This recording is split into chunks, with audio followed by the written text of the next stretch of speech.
I get this. I get this. I don't get it. Yeah, you're right. Yeah. Turning and turning and turning. It's an alien. Does he have super speed in his thumbs? Taking a propeller to the mouth. So you knew that there were other beings on those planets and you said nothing? You know who won't be at that wedding? I won't be at that wedding. Hey everyone, welcome to the Legion of Comic Correction. We are here to bring justice for all of you who have been done a disservice because of all the movies, TV shows, comic renegade runs, video games that have been failures to the absolute amazing characters that we have grown to know and love over the years. We are the ones who are here to right those injustices and to be able to give you that peace of mind that you have always been looking for. That's right. And as always, like and subscribe. Hit that bell on the side so you can get that notification. Make sure you leave a comment in the comment section below. And let's jump into our offender of the day.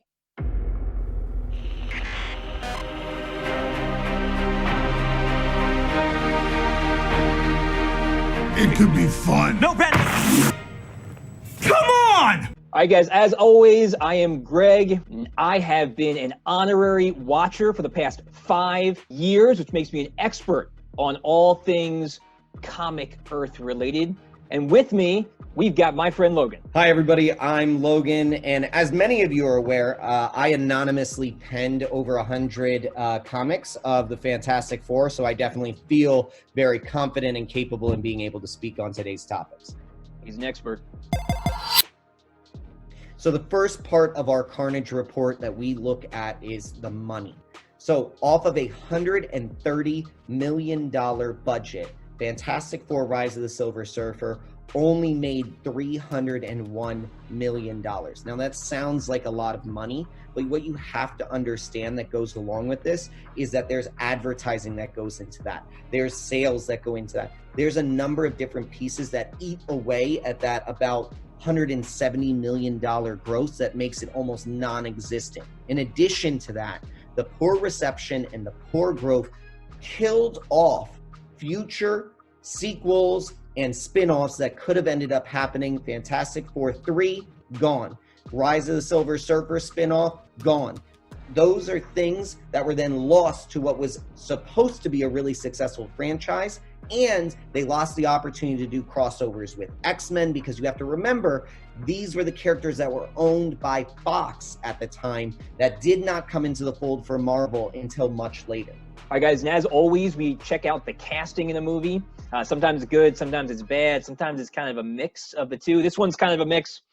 We've got Silver Surfer as kind of a weird casting because there were two actors that portrayed Silver Surfer. We had Lawrence Fishburne as the voice of Silver Surfer. You guys know him from The Matrix and later on Ant-Man the Wasp 2. But we also had Doug Jones play the actual person of the Silver Surfer, and he was a great Silver Surfer. Voice was great, acting was great, but it's kind of weird to have a double casting in there. Mike Chiklis, he was the Thing, and he did a fantastic job in that. He's a great actor to play the Thing. We also had Chris Evans being the Human Torch. I always love seeing Chris Evans play the Jerk. He did a great job for that, but we can thank goodness this movie bombed because we got Chris Evans as Captain America, which I think is overall a way better fit. We also had Jessica Alba as the Invisible Woman, as Sue Storm. Ugh. Yeah, she's not so good.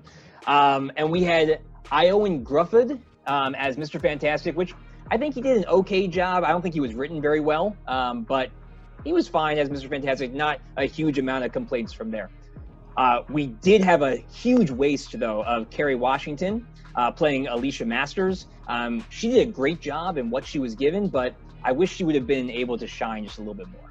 So when we look at the reviews on Rotten Tomatoes, this film currently holds a 37% rotten based on 170 reviews. Users on Metascore gave it a 6.6, generally favorable rating. And that's based on 496 ratings. That's not a few, that's 496 people. I can barely watch this movie again to do this critique. Like nails on a chalkboard, man. Nails on a chalkboard. All right, guys, so let's take a look at the source material here for Fantastic Four: Rise of the Silver Surfer. It mainly comprises of the Galactus trilogy, which is Fantastic Four number 48, 49, and 50, though 49 is really not used too much because it involves the Fantastic Four's main battle with Galactus, and as you know in the movie, they don't fight Galactus. But 48 has to do with Galactus coming to the Earth and the Watcher of Earth warning the Fantastic Four about the coming of Galactus, the Planet Eater. And Fantastic Four number 50 is when Galactus is actually defeated by the use of the Ultimate Nullifier, which is obtained by Johnny Storm from Galactus's ship, as told by the Watcher. And those are the main comics that kind of this movie draws inspiration from. And we'll be looking into those a little bit deeper as we go into the actual review, which is coming up next. So buckle in. We're jumping into our Silver Surfer Fantastic Four review. Let's get started. Okay, this movie is only like an hour and a half. It's so short, but it feels so freaking long. Feels like forever. So this is the thing. We get no, like, what is this? You get this feeling right off the bat that like something is horribly wrong with that smoke. It's the whole movie. The whole movie is horrible. The whole movie. All right, so I get this. I get this. I don't get it. Yeah, you're right. All right, so in the comics, the Silver Surfer has the power cosmic, and the power cosmic can influence elements. It can influence things like weather and climate and water, earth, fire, whatever. He can influence those things, but is Right. this to make us believe he's more comfortable in a colder environment? Everything gets snow over it or is frozen? Well, I'm not sure. Well, maybe because he looks like ice, but I think what it hits me is it makes me feel like the Silver Surfer doesn't have control of the power cosmic. He does. Like, why is he just leaving behind? It doesn't make any sense to me. All right, and again, I know we don't say nice things, but the Thing's practical makeup is the best. Yeah, I hate to admit it, but I greatly prefer it to any CGI'd thing. Is it just me, or is every interaction with Reed and Sue like out of a soap opera? It's so terribly staged.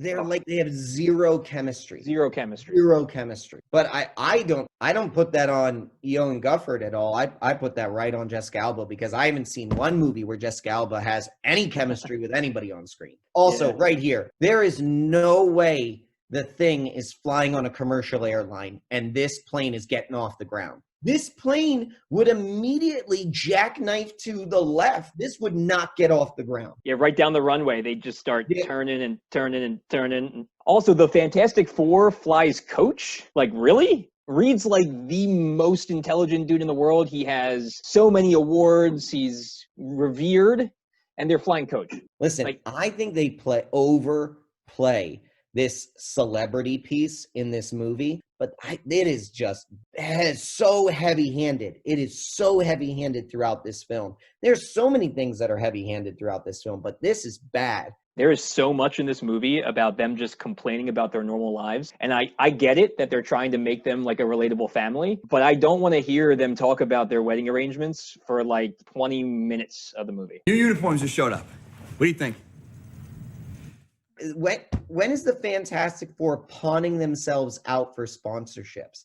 Don't give me the celebrity piece, but like he just showed 15 different sponsorships on the Fantastic Four uniform. I know that that's just Johnny being Johnny and it's on nobody else's suits, but then where are they getting all of this funding? They talk about all of this funding coming from their sponsorships. So like at some point, that's got to filter through to some sort of advertisement, and that's probably what Johnny's showing here.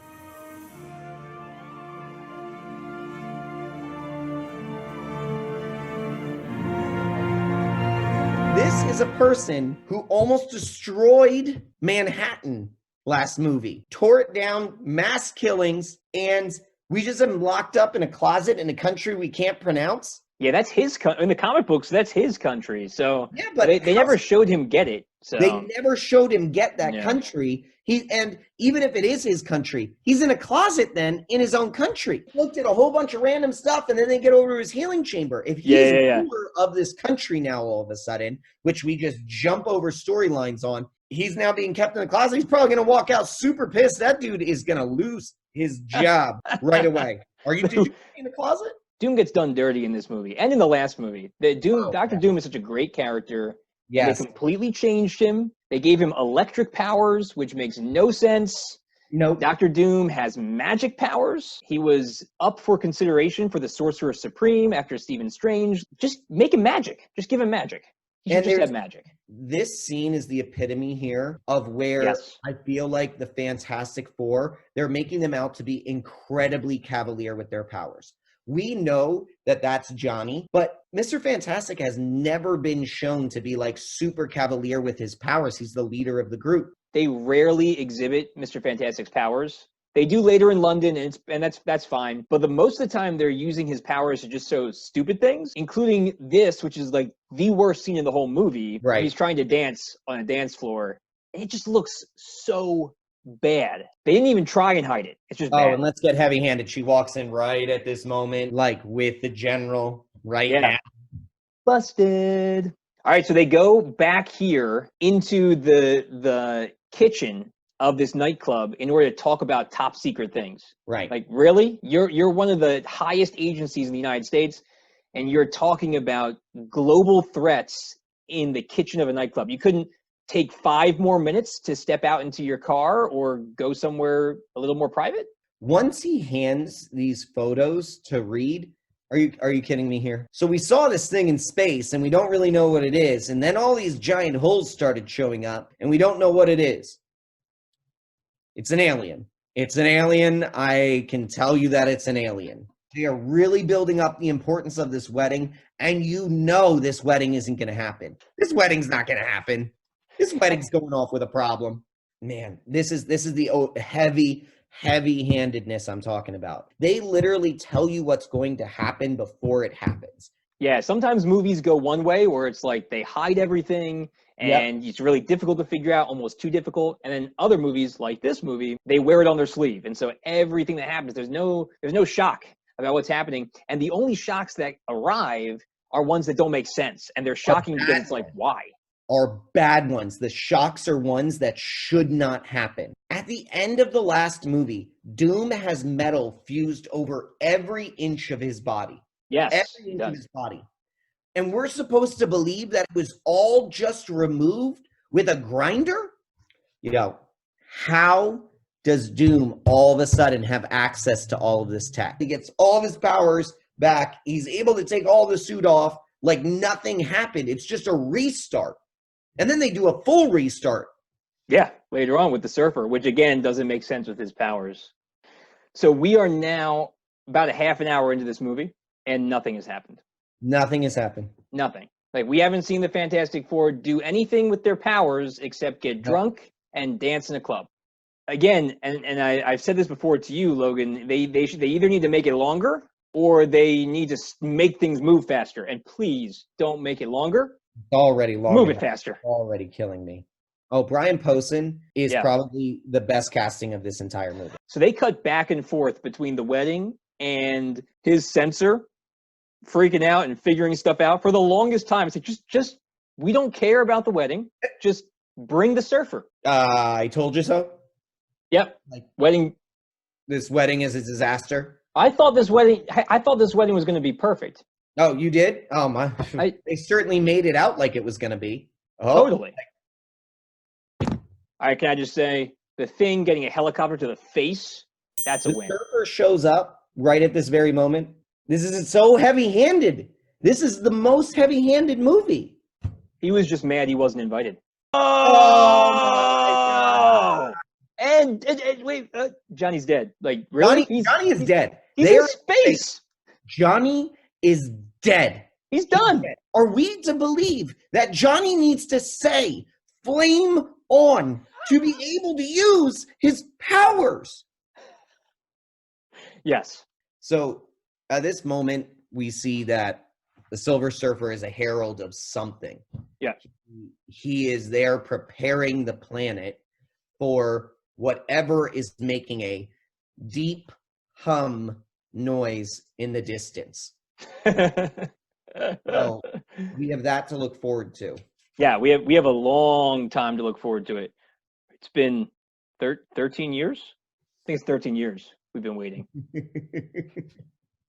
So these power fluxes that Yeah. Johnny is experiencing, and then these transfers of power make no sense. I do not understand.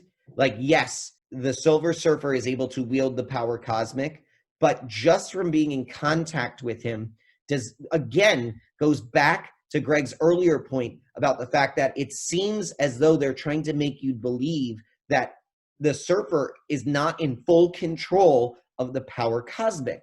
Right. That these things just happen as a result of him having this massive power that he cannot handle. But that's not true at all. He's in full control of his capabilities, and the comics show him as being able to wield it with tremendous focus, dexterity, strength, control, all of these things. I can get that the Surfer maybe put Johnny's cells or molecules in flux. I get that, maybe. But then why would they transfer? And if they did transfer, why did Sue's genetic makeup go back to normal as soon as she switched back? Why wouldn't hers stay in flux?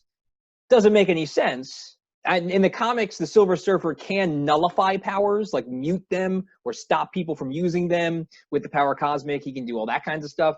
But to have people in flux to the point where they can transfer their powers to each other and then transfer them back, that's never happened in the comics. And there's so many inconsistencies about how they transfer, why they transfer, what the effects of the transfer are. And then apparently there's no lasting effects to anybody else but Johnny. Yep. Right. This scene, all right. With E! Entertainment and this Oh my goodness. So she's like getting, and I get it, she's getting stressed out about, media coverage of their wedding and things like that. She is killing me at this point. But even though they don't know that there's something bigger coming than the Surfer's putting giant holes in the world, changing the climates, and just kicked the Human Torch's butt. Like, there are way bigger things to be freaking out about than what the media is saying about your wedding. Like, you're heroes. You are the first Marvel family. They are just killing the legacy of these heroes. So how does Doom know how to track the Surfer and find him, come to this exact location before the Surfer leaves in order to meet with him? How do you figure that out? He hits him with his whatever weak lightning bolts are at this time. This is the Surfer off. The Surfer turns around and hits him with the power cosmic. That should mess him up real good. Instead, it repairs him. It heals him. Completely. He heals him completely. What makes sense about that in any way, shape, or form? Again, it goes back to, do they think that the Surfer can't control the power cosmic, and when he wants to attack, he actually heals? This is mind-boggling to me. This is Agreed. where the military and this general are idiots. Yep. So they knew where he was going to go, and he's going to dig a freaking hole. That's what he's been doing. Into the ground. And they didn't call ahead. They didn't call ahead and alert the British government that he was going to be there. So the Fantastic Four go there, and they can't even do anything about it because they're only there to then save all these people. There is never a time after Dr. Doom becomes Doom that he is then enlisted by the government to help. Are you joking? He has nothing to offer to this group. There is no leverage that Doom has at this point. Like, the nicest thing you could do would be like, give us the video and we'll think about shortening your life sentence. Right. Like, he That's has no pull. I can't with this. I can't with this, Greg. I can't with this. I can't. Nope. No. Maybe? The Silver Surfer. No. The No? Silver Surfer is imbued with the power cosmic. His board means nothing. So in the comics, they talk about that. They talk about the power cosmic and his board. His board is literally a conduit for him to be able to fly. He can fly without it. He used it to reserve energy, but it has nothing to do with his powers. It's not a piece of technology. It's an organic host that has the power cosmic. And to make it just the board, like, so now anybody who wields the board now has the power cosmic. No, that's not how it works. Galactus gives it to you, or he takes it from you. Victor outright states he doesn't know how to remove the Surfer from the board. Right. He just gave you everything he knows. There is no other reason to have him be involved any further. Get him to whatever black site we can put him in, and let's find out any other information that he has. Put him in the raft. He is clearly going to double cross you. Nobody's even asking why he was trying to make contact with the alien. This is another big hole in Doom's plan. What he's working on right now is a gauntlet and boots that will help him control the board. He has never seen the board to study it. He hasn't seen it. He hasn't used it. He can't understand the power cosmic. His entire understanding of the board is getting struck away by it. All right, I also want to point out that they are now in the woods getting ready to trap the Surfer, and we are 55 minutes into the movie. The movie is only an hour and a half. The Fantastic Four have yet to actually fight a villain, find a villain, figure out what the Surfer's doing, figure out who's coming with the Surfer. They haven't done anything in this whole time except create a whole bunch of sensors that do a whole bunch of stupid things with tachyons and cosmic energy. And now they're going to come here to the Surfer. And this is going to be our first time interacting. We don't even know who the villain is yet. This is the first time that we're getting any real idea that the Surfer is not the actual real big bad. And no one, including us, have actually seen the actual big bad. So my question here is, he's removed from the board, and in this movie, the board is the power cosmic. Like, how did they put the board in the box and bring it away? Now, obviously, Doom creates that device that allows him to, but not at this point. Even know that's not even being used here. How does the government put this thing in a box and then move it? And then they bring him to this Black Ops base in Siberia. Why did we just go from Germany to Siberia? Well, it's because this general wants to do like illegal things in order to get the information out of the Surfer, which is what he should have done to Doom. The general is double crossing the Fantastic Four, when the Fantastic Four are the ones who actually have accomplished everything in this movie. But Doom is free to walk along with him. And he's left there in the hallway. They all leave him in the hallway. He's got free reign in a Black Ops site. This man is a mass murderer. So they all leave at Doom's request, which is one, why are they listening to Doom? But that's not even the worst part of it. There are no cameras or surveillance in this room. There are cameras everywhere else. Everywhere else. We saw cameras all along the hallways, in all the rooms. There's none right here. Nobody's watching the Surfer. This is ridiculous. They're not even trying at this point. And this scene snowballs. Oh, and it's not just the video abs. I'm telling you. Where does that come from? Why does that happen? I don't know. You know what I want? Video abs. It's not even a good picture. Like, you can at least get HD video abs. Like, his picture's it's all grainy. All right, so in the comics, when Galactus gave the Silver Surfer his powers, gave him the power cosmic, what it did was it created these chains on his moral being. So he didn't understand what he was doing as a herald. He couldn't feel the compassion, the empathy that we obviously see him feeling in this movie. He couldn't feel any of that. He was just the herald of Galactus. And in the comics, in 48 and 50, he ends up getting into a situation where Alicia Masters has to take care of him, and her compassion breaks those moral chains that Galactus has put on him and make him realize what has happened and that he's actually been in servitude to Galactus after giving himself up to save his own planet. So that has a whole lot more weight behind it than just looking at Sue Storm and saying, you know what, you remind me of my old girlfriend, and that's what broke me of my desire to serve Galactus. Why? The general made a deal with Doom to run tests on the board. Why? All he had was a video, and he gets all of this. Hey, it worked. First try.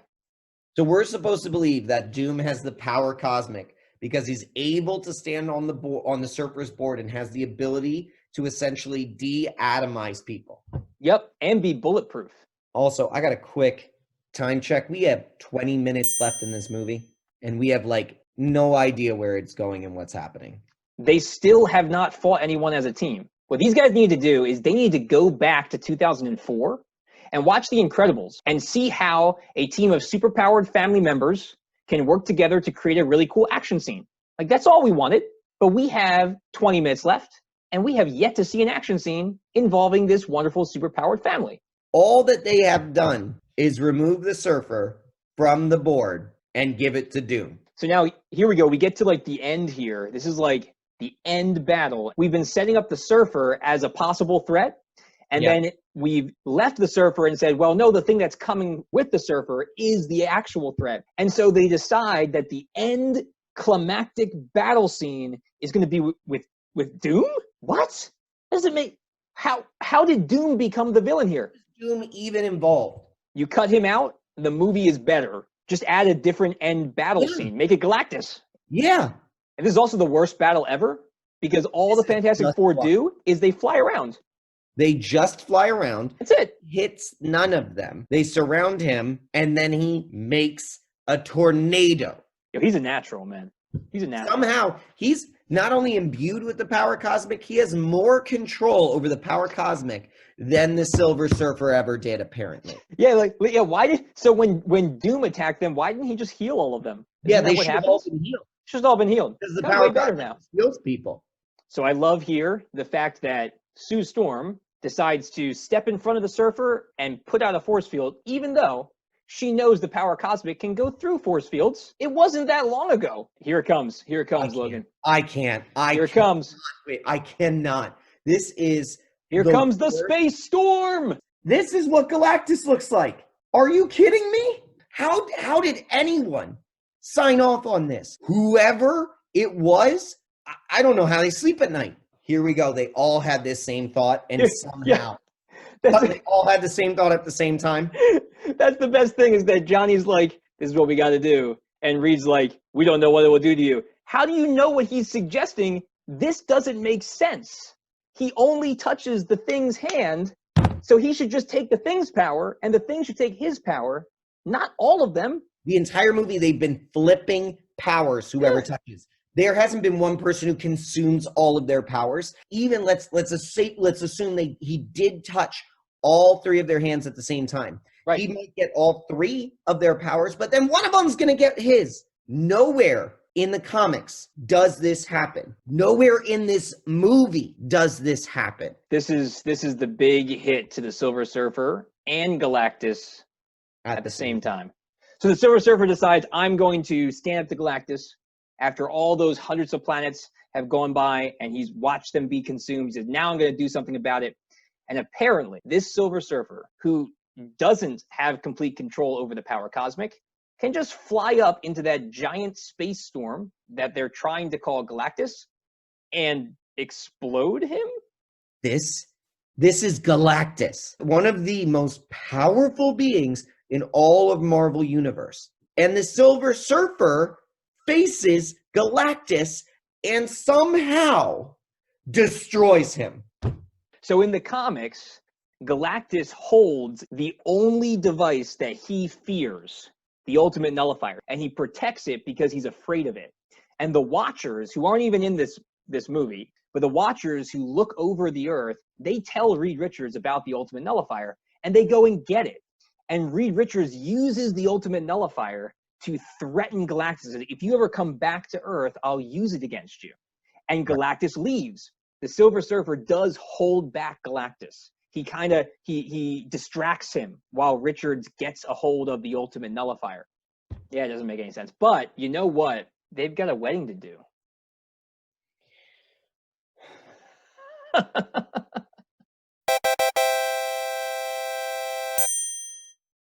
All right, guys, so here is the verdict. Choose a bad guy. All right, Doom, not necessary. Make it the Surfer. Allow the Surfer to be the conflict and then have that conflict end up leading to the Fantastic Four coming against Galactus with the Silver Surfer, without him, whatever, but let the Surfer be the conflict. Show Galactus. If you're feeling brave, introduce the Watchers. They're great characters. They really fill out the story. They wouldn't be that hard to bring in, and fans would love it. And really, man, less melodrama, less heavy-handed stuff. Just get to the point and allow the team to be a team. That's what the Fantastic Four is all about. It's about a family coming away from their differences, working together, and solving a problem that they couldn't do alone. Not Johnny coming in and doing everything by himself.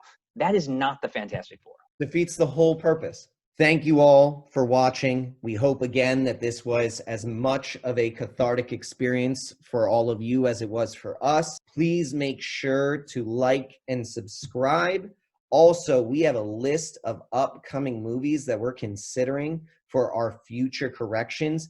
Please make sure that you're taking a look at that list and you're commenting below so that you get to have a say in what our future corrections are going to be, because there's a lot. We're trying to dig into them, but we want to be able to make sure that we're doing the ones you want for the future. All right, guys, so join us next time for some more comic book justice.